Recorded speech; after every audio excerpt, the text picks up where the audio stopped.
सती के पिता कौन? दक्ष प्रजापति। उन्होंने एक बार प्रयागराज में बढ़िया एक यज्ञ का समारोह किया। उस समारोह में सभी देवी देवताओं को बुलाया कि आइए, आपका सबका वेलकम टुडे, आज आपका सबका स्वागत है यार। हम कुछ विदाई आपको देना चाहते, लिफाफा पकड़ाना चाहते, तो सब लोग आ जाइए। तो सब लोग बड़े हर्ष से गए, आपने अपनी सीट पकड़ाई और सभापति दक्ष प्रजापति थे, तो सब के आने के बाद फिर पीछे से गए सेवकों के साथ। अंदर घुसते ही सब खड़े हो गए, सब ने स्वागत कर दिया, लेकिन 3 लोग उठे, ब्रह्मा जी, विष्णु और शंकर जी। 3 में तीनों नहीं उठे। ब्रह्मा दक्ष प्रजापति बोला कोई बात नहीं, विष्णु जी नहीं उठे तो हमारे पिता के पिता हैं, और ये ब्रह्मा जी नहीं उठे, ये तो हमारे पिताश्री हैं, और ये शंकर देखो सामने बैठा है, ये हमारा दामाद है। इसको समझ नहीं आता है। सब लोग खड़े हो गए, ये खड़े नहीं हुआ हमारे सामने। खड़े भी कैसा होगा? ये आशिष्ट व्यक्ति आशिष्ट लोगों के बीच में बैठता है, भूत प्रेतों के बीच में बैठता है, इसको कोई लज्जा शर्म थोड़ी है। स्मशान में रहने वाला, मैंने मेरी मृगनयनी बेटी को बंदर जैसे रहने वाले इस शंकर को दे दिया।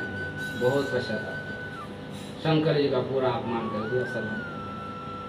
नंदी जी ने देखा, अरे संभाल के बोलो, किसकी तुम निंदा कर रहे हो? शंकर जी ने कहा चुप बैठो, ये हमारे ससुर जी है, और ससुर जी की बात सबको सुनिए। हाँ, अंतर इतना ही है, कई लोगों को विवाह में सुननी पड़ती है, और हमारे विवाह होने के बाद ये सुनना पड़ता है। इसलिए आप शांत बैठिए, जो बोलना है उनको बोले। अरे आपकी निंदा हम कैसा सुनेंगे? हरिहर निंदा सुनई जो काना, होई पाप गोघात समाना। जो विष्णु की और शंकर जी की निंदा सुनता है उसको बड़ा भयंकर पाप लगता है। तो नंदी को सहन नहीं हुआ, नंदी ने तुरंत कहा जाओ, तुमको बकरे का मुख लग जाएगा, तुम अनाप शनाप हमारे स्वामी के बारे में बोल रहे हो। तुरंत दक्ष के यजमान भृगु जी खड़े हो गए, अरे ससुर दामाद के झगड़ा चल रहा है और तुम बीच में क्यों बात बोल दी? जाओ, तुम्हारे जितने भी सारे ये भूतगण हैं ये सारे पागल हो जाएंगे। किसने श्राप दिया? भृगु जी ने श्राप दिया। तो सारे फिर भूतगणों ने भृगु जी को श्राप दे दिया कि जाओ, तुम जैसे ब्राह्मण लोग चाटोगा, सर्वभक्षी हो जाए, भिखमंगे हो जाए, ऐसा श्राप दिया। शंकर जी ने देखा, रे स्वागत समारोह में आ गए थे और यहाँ पर तो सांप समारोह। तो चुपचाप आपने शंकर जी उठ के खिस के चले गए। लेकिन अब एक बार गांठ पड़ जाती है मन में तो हमेशा बनी रहती है। जब तक कुछ नहीं होता है तब तक तो प्रेम बड़ा रहता है। अच्छा, और जब कोई थोड़ा प्रेम में गांठ पड़ जाती है तो क्या हो जाता है?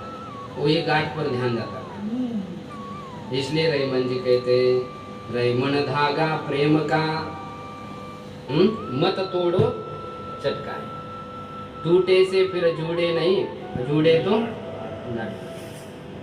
फिर कितना जोड़ने का प्रयास करें, जैसा कांच रहता है, एक बार टूट गई फिर जोड़ना बड़ा कठिन, जोड़ भी जाए तो बीच में दरार होती है। इसलिए यदि हम किसी से प्यार करते हैं ना, फिर उसके साथ ऐसा व्यवहार करना चाहिए कि उसमें कभी हमारी गांठ ही न पड़े।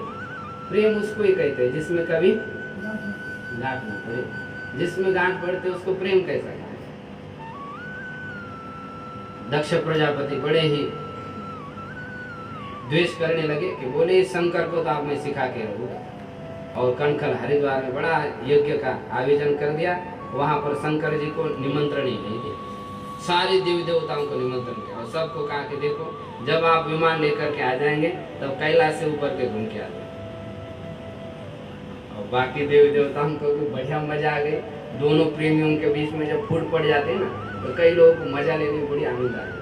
हाँ, सारे देवी देवता वैसे ऊपर से यहाँ भजा भजा करके, आवाज नहीं आती तो भी कुछ ऊपर से आवाज करते, क्या है चलो पिताजी घर में नहीं आ रही। सत्य जी देख देख करके हैरान हो गई, ये सब लोग जा रहे हैं पिताजी के घर में जा रहे, पिताजी ने हमको क्यों नहीं? भूल गए होंगे, प्रोग्राम बड़ा होगा, ऐसा हो जाता है कभी कभी। चिट्ठी देते समय क्या हो जाता है, हाँ, मिस हो जाती है इधर उधर, कहीं लिख भी दी होगी तो बीच में आते आते कई गड़बड़ी हो गई होगी, तो सोचा चलो जाना चाहिए, लेकिन शंकर जी की अनुमति के बिना कैसा। और शंकर जी के पास गए, सुनो जी आपके ससुराल में, ऐसा नहीं कि पिताजी के यहाँ, कह रहे आपके ससुराल में बहुत बड़ा उत्सव किया गया है और वहाँ हमको जाना चाहिए ताकि शंकर जी को बहुत अच्छा लगे। एक बार का, 2 बार का, 3 बार का, तो फिर शंकर जी ने कहा देखो देवी, जाने की तुम मत सोचो, वहाँ जा कर के क्या करोगे, तुम्हारा अपमान ही हो जाएगा, और जहाँ जा कर के कोई सम्मान नहीं होता है वहाँ पर जाने का क्या मतलब है। आवत ही हर्षे नहीं नैना नहीं स्नेह, तुलसी तहाँ न जाइए जहाँ कंचन बरसे नहीं।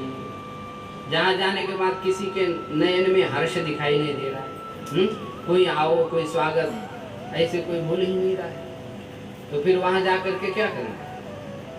बोले ऐसे क्यों कह रहे हो, ससुराल में क्या आपका स्वागत नहीं हुआ। ऐसा नहीं बोले, हमारे पिताश्री हमारे ऊपर बड़ा प्यार रखते हैं, आपका भी बड़ा दिव्य स्वागत होगा। शंकर जी ने कहा तुम जानते नहीं हो तुम्हारे पिताश्री, तो सभी जो पूर्व में हुई जो घटना है वो सब स्मरण कराए कि ऐसा हुआ था, उसमें हम उठे नहीं थे, उनको बड़ा अपमान हुआ। चुटकी सी बात है, पिताजी को अभी जा करके मैं मनाती हूँ, मेरे को अनुमति दो। शंकर जी ने कहा नहीं नहीं नहीं, आपको नहीं जाना चाहिए, जाएगा तो बड़ी गड़बड़ हो जाएगी। बहुत समझाया लेकिन माना ही। अब बहुत समझाने के बाद भी कोई आदमी न माने तो क्या है, वही जो रुचि राम रुचि, वो करी तर्क बढ़ा हुई सा। अब भगवान की इच्छा है, बहुत समझाने के बाद भी कोई व्यक्ति मानता ही नहीं तो जाओ फिर क्या। लेकिन तो भी सती जी डरती है, थोड़ा आगे जाती पीछे आती है, आगे जाती पीछे आती है। शंकर जी आपने समाधि लगा के सती जी ने थोड़ी सी साहस दिखाया और चली गई, अकेली भागे दौड़ी गई। शंकर जी ने नेत्र खोल के देखे, अभी सती जी तो चली गई है, लेकिन पैदल गई है तो जाना अच्छा है। तुरंत सारे भूतगणों को कहा कि जाओ सती जी को छोड़ के आओ। जी महाराज आदेश पाते सब सती जी के पीछे पीछे गए। अरे हम होते हुए आपको पैदल जाने की क्या मुसीबत आ गई, बैठिए। नंदी पर बिठा दिया नंदीश्वर ने और सब लेके गए वहाँ पर।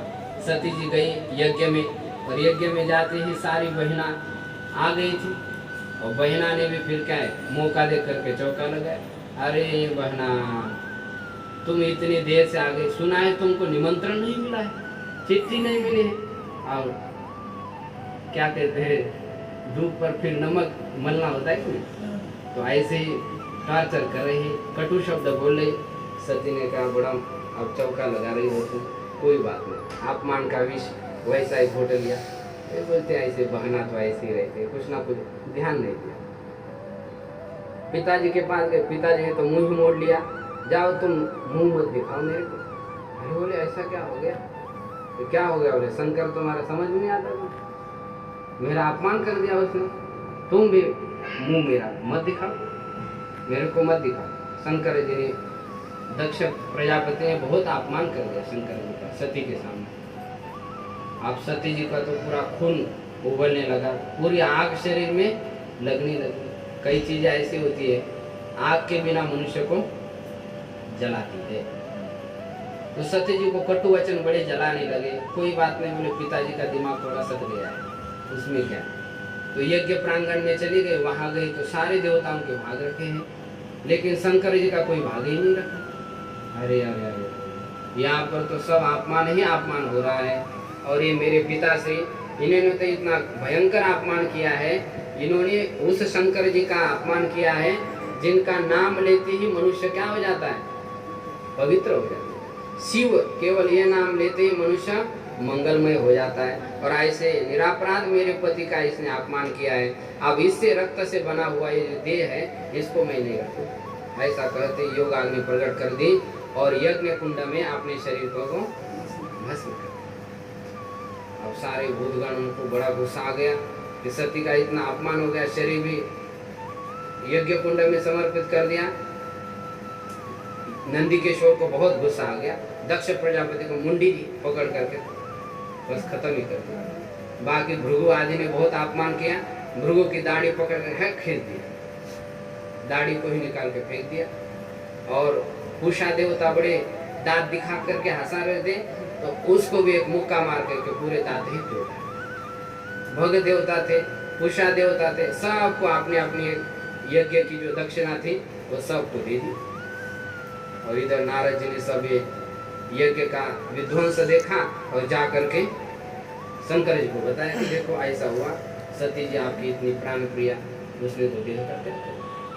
शंकर जी को तो फिर आप बोले, सती जी जब तक हमारे साथ थी तब तक तो हम ससुर जी का बड़ा सम्मान करते थे, आप तो सती जी भी चली गई, आप तो उसके साथ ही आप ससुर का संबंध भी टूट चुका। क्रोधाविष्ट हो गए और आपने जटा में से एक बाण निकाल दिया, पटक दिया, पटकते वीरभद्र हो गए। बोलिए वीरभद्र भगवान की। वीरभद्र का मंदिर देखा है? हाँ? वीरभद्र का मंदिर ऋषिकेश में स्थापित पाली में IDP वहां पर नहीं देखा? वीरभद्र का मंदिर है, वहां पर जाके दर्शन करें। वीरभद्र वहां पर विराजमान है। वीरभद्र है कराल विकराल रूप धारण करके बोलिए महाराज क्या आज्ञा, जाओ यज्ञ के साथ सारे को नष्ट करो।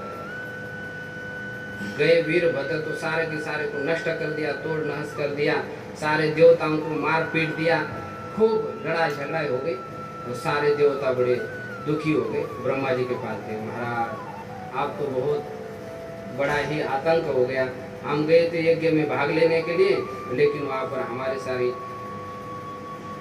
बेइज्जती हो गई। ब्रह्मा जी ने कहा उसमें गए ही क्यों क्या? हम देखो विष्णु और मैं, हम क्या पागल लोग हैं? जहाँ शिव जी का सम्मान नहीं हो रहा है वहां पर आपको जाने की जरूरत ही क्या थी?